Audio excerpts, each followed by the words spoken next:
Hello दोस्तों, कैसे हैं आप सभी। आशा करते हैं आप सभी स्वस्थ होंगे।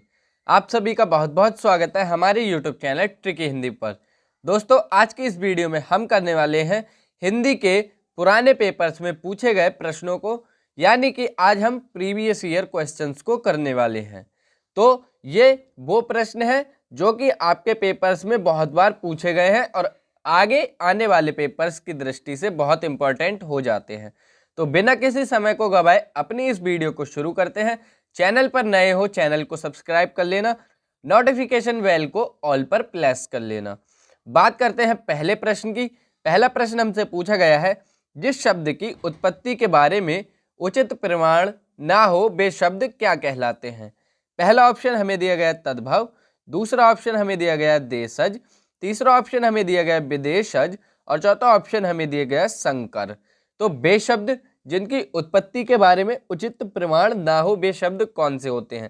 पहले ऑप्शन की बात करें तद्भव, तो तद्भव शब्द हमारे बे शब्द होते हैं जो तत्सम का रूप होते हैं, यानी कि तत्सम से मिलकर बनते हैं, तो इनकी उत्पत्ति का हमें पता होता है।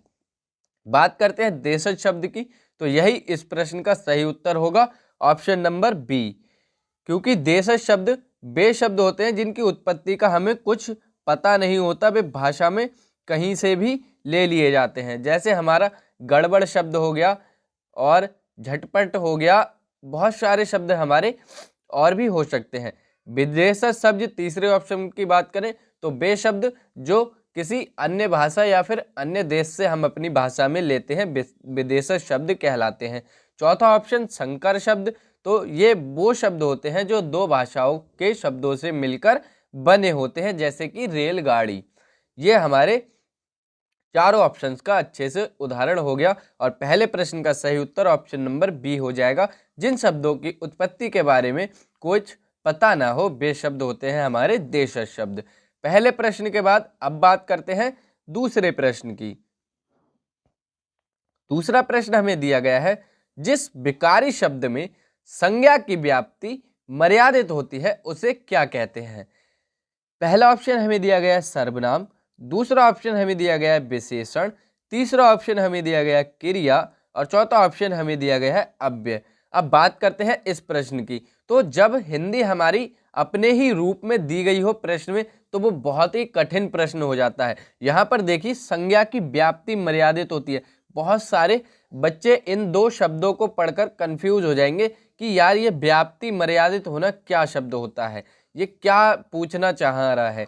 तो सीधे सीधे बताता हूं, यहां पर हमसे पूछा गया है कि बे शब्द जो संज्ञा की विशेषता बताते हैं, तो बे शब्द जो संज्ञा की विशेषता बताते हैं वे होते हैं हमारे विशेषण। ऑप्शन नंबर बी इस प्रश्न का सही उत्तर हो जाएगा। यहाँ पर प्रश्न को कठिन बनाने के लिए बस उसकी लैंग्वेज को चेंज किया गया है, बच्चे कंफ्यूज हो जाएं और प्रश्न को गलत कर दें, तो इसको आपको बहुत अच्छे से करना है। अब बात करते हैं तीसरे प्रश्न की। तीसरा प्रश्न है, वर्ण ई और ई का उच्चारण किससे होता है, यानी कि जो हमारे स्वर है छोटी ई और बड़ी ई, इनका उच्चारण किससे होता है। पहला ऑप्शन हमें दिया गया है कंठे से, दूसरा ऑप्शन हमें दिया गया है मूर्धन्य से, तीसरा ऑप्शन हमें दिया गया है तालव्य से और चौथा ऑप्शन हमें दिया गया है ओष्ठ से। तो तीसरे प्रश्न के सही उत्तर की बात करें, पिछली एक वीडियो में मैं आपको ये प्रश्न करा भी चुका हूं, वहां पर हमसे प्रश्न दूसरे तरीके से पूछा गया था, लेकिन यहाँ पर हमसे पूछा गया ई और ई का उच्चारण कैसे होता है। तो आपको याद रखना है, ई और ई पूछ ले और हमारा चा वर्ग पूछ ले और या पूछ ले। चा वर्ग और ई और या, ये हमारे अगर आपसे पूछे जाए तो इन सभी का उच्चारण होता है तालव्य से। ऑप्शन नंबर सी इस प्रश्न का सही उत्तर हो जाएगा। इनका सभी का उच्चारण होता है तालव्य से। मैं लिखने की कोशिश करता हूं इसको। चा वर्ग पूछ ले आपसे,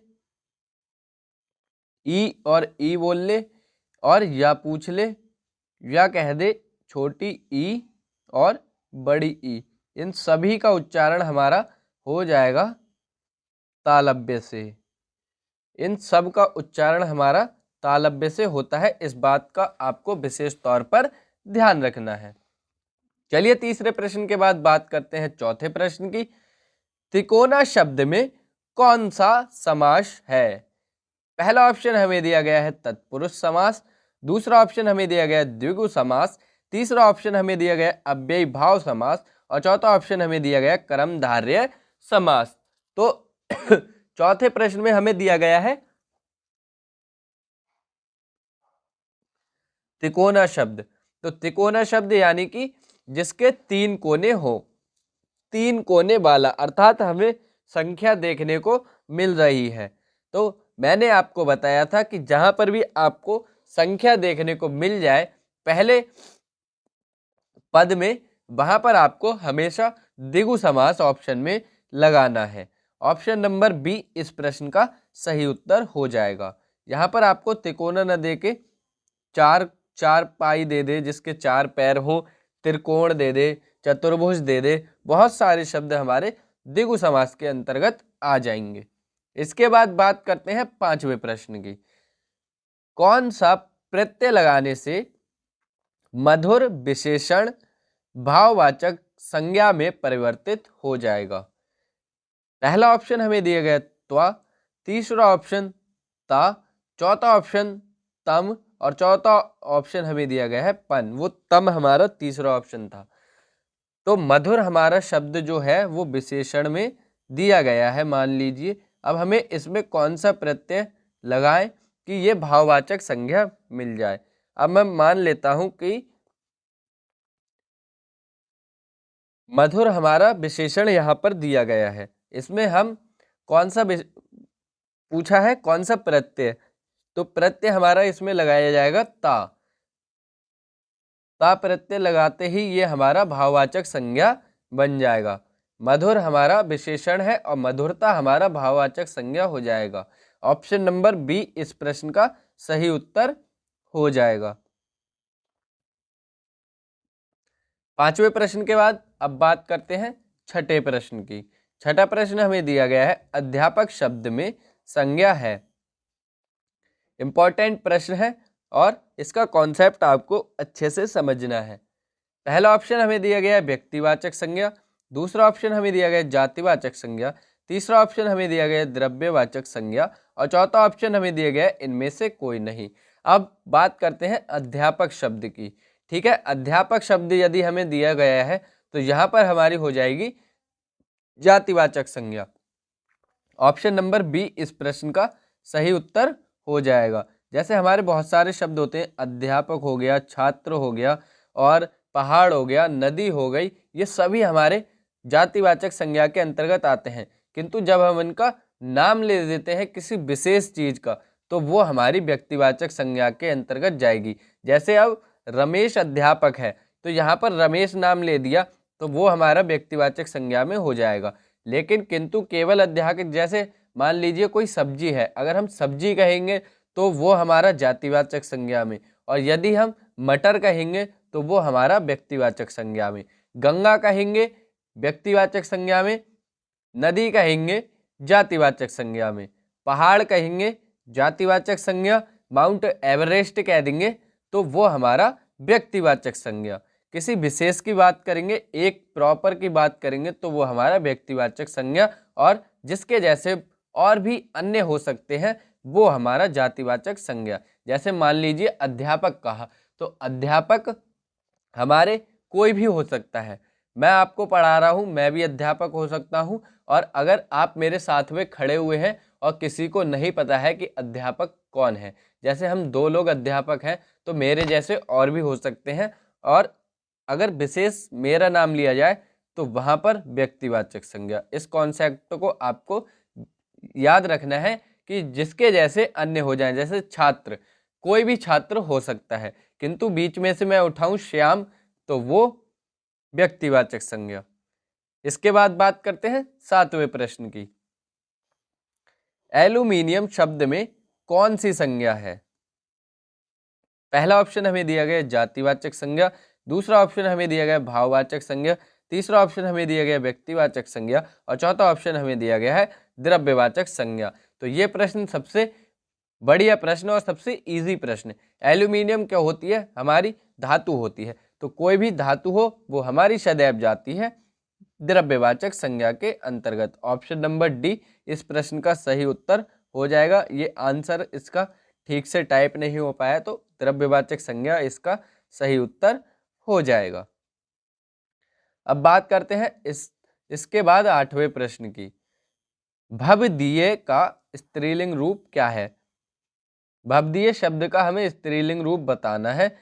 पहला ऑप्शन हमें दिया गया है भवदई, दूसरा ऑप्शन भवदिया, तीसरा ऑप्शन भवदी और चौथा ऑप्शन हमें दिया गया भवदिया। यानी कि हमें स्त्रीलिंग रूप बताना है। दो हमारे लिंग होते हैं हिंदी में, स्त्रीलिंग पुरुषलिंग, संस्कृत में 3 होते हैं। अब इस प्रश्न के सही उत्तर की बात करें तो हमारा ऑप्शन नंबर बी इस प्रश्न का सही उत्तर हो जाएगा। जब भी हम भवदीय का स्त्रीलिंग रूप लिखेंगे तो वो भवदिया हो जाएगा। ऑप्शन नंबर डी बहुत सारे बच्चे लगाएंगे किंतु वो गलत ऑप्शन होगा। ऑप्शन नंबर बी इस प्रश्न का सही उत्तर होगा। बाकी हमारे सभी गलत ऑप्शंस दिए गए हैं। इसके बाद बात करते हैं 9वें प्रश्न की। निम्नलिखित में से किस शब्द में अधिकरण कारक का प्रयोग हुआ है? स्टार बना लीजिए, इस प्रश्न पे पेपर में आपसे पूछा जा सकता है। पहला ऑप्शन हमें दिया गया वाहनारूढ़, दूसरा ऑप्शन हमें दिया गया सत्ताधीश, तीसरा ऑप्शन हमें दिया गया गंगा जल, चौथा ऑप्शन हमें दिया गया रेखा चित्र। तो बात करते हैं अधिकरण कारक की। अधिकरण कारक की हमारी विभक्ति होती है में या पर। अधिकरण कारक में ये हमारी विभक्ति प्रयुक्त होती है। बात करते हैं ऑप्शंस की। रेखा चित्र यानी कि जो चित्र रेखाओं के द्वारा बना है, तो ये तो हमारा गलत ऑप्शन हो जाएगा। गंगा जल यानी कि गंगा का जल, ये भी हमारा गलत ऑप्शन है। सत्ताधीश यानी कि सत्ता में है जो धीश या फिर कोई राजा, ये भी हमारा गलत ऑप्शन है। वाहनारूढ़ ये हमारा इस प्रश्न का सही उत्तर हो जाएगा, ऑप्शन नंबर ए। अब ये हमारा सही उत्तर क्यों होगा इस पे बात करते हैं। जैसे वाहनारूढ़ यानी कि वाहन पर आरूढ़, इसका ऑप्शन निकलेगा वाहन पर आरूढ़ यानी कि वाहन पर बैठे हुए। या जैसे हमारे बहुत सारे देवी देवता होते हैं, शंकर जी ले लीजिए, उनकी सवारी हमारी है नंदी, और काली माँ या दुर्गे माँ ले लीजिए, उनकी सवारी है सिंह। गणेश जी की सवारी मूषक यानी कि वाहन पर अरुण, यानी कि हमारे शंकर जी नंदी पर विराजमान है या उनके द्वारा सवारी उनकी वो है, वो उससे घूमते फिरते हैं। वाहन पर आरूढ़, यहाँ हमारा परविभक्ति इसका उच्चारण करने पर निकल रही है। ऑप्शन नंबर ए आपको समझ में आया क्यों होगा? आशा करता हूं कि अच्छे से मैं आपको डिफाइन कर पाया हूं। इसके बाद बात करते हैं 10वें प्रश्न की। निम्न में से किस वाक्य में विशेषण का प्रयोग हुआ है? पहला ऑप्शन हमें दिया गया है राम जाता है, दूसरा ऑप्शन हमें दिया गया है सीता फल खाती है, तीसरा ऑप्शन हमें दिया गया है मेरी गाय काली है, चौथा ऑप्शन हमें दिया गया है जल्दी उठना स्वास्थ्यवर्धक होता है। पहले ऑप्शन की बात करें, राम जाता है कोई विशेषण नहीं है, सीता फल खाती है कोई विशेषण नहीं है, ऑप्शन नंबर सी मेरी गाय काली है, इसमें एक विशेषण दिया गया है, जल्दी उठना स्वास्थ्यवर्धक होता है, तो ये तो सभी को पता है, तो ये हमारा गलत उत्तर हो जाएगा। ऑप्शन नंबर सी इस प्रश्न का सही उत्तर हो जाएगा, क्योंकि यहाँ पर गाय की विशेषता बताई जा रही है कि मेरी गाय कैसी है, काली है। गाय की विशेषता काला होना, विशेषण हमारा प्रयुक्त हुआ है। ऑप्शन नंबर सी इस प्रश्न का सही उत्तर हो जाएगा। तो ये थे आज की हमारी वीडियो के 10 प्रश्न। आशा करते हैं आपको हमारी वीडियो अच्छी लगी होगी। वीडियो पसंद आए वीडियो को लाइक कर देना, और ऐसी ही वीडियोस को देखने के लिए चैनल को सब्सक्राइब कर लेना, अपने सभी दोस्तों में शेयर कर दीजिए। बहुत ही जल्द मिलेंगे अगली वीडियो में। Thank you for watching this video. पढ़ते रहिए दोस्तों, स्वस्थ रहिए। जय हिंद, वंदे मातरम, धन्यवाद।